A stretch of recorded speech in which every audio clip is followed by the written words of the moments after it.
আমার অভিজ্ঞতা দিয়ে আমি অভিজ্ঞতা কাজে লাগাবো আমার এলাকার জনগণের জন্য, এলাকার মানুষের উন্নয়নের জন্য, অসুবিধা দূর করার জন্য।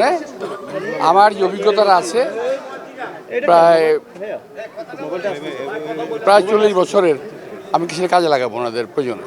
17 বছরে জনগণ ভোট দিতে পারে নাই, এটা এদেশের ছাত্র জনতার আন্দোলনে আমরা ভোটের অধিকারটা অর্জন করেছি। আমি মনে করি যে এলাকার জনগণ যথাযথভাবে তাদের ভোটের অধিকার প্রয়োগ করবে।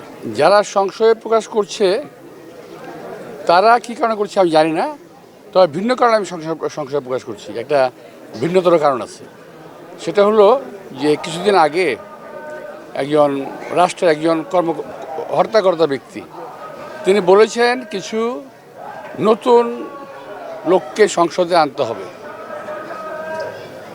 কিন্তু এই কথা বলেননি যে আসবে। আবার কিছু কিছু লোকের প্রার্থীর এমন কথা শোনা যাচ্ছে যে তারা জিতবেই, ওয়ারে সাধারণ লোক জানে, আমি নিজেও বুঝি যে ওদের জেতার কোনো সম্ভাবনা নাই। এত কনফিডেন্স ওরা কোত্থেকে পায়?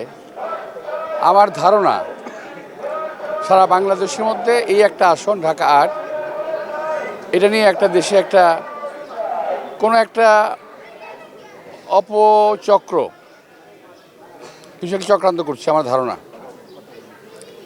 সেখানে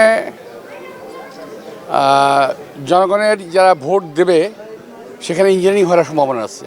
আমি কিন্তু আবার মিন করে বলছি, একটা হলো ভোট কারচুপি আর একটা হলো ইঞ্জিনিয়ারিং।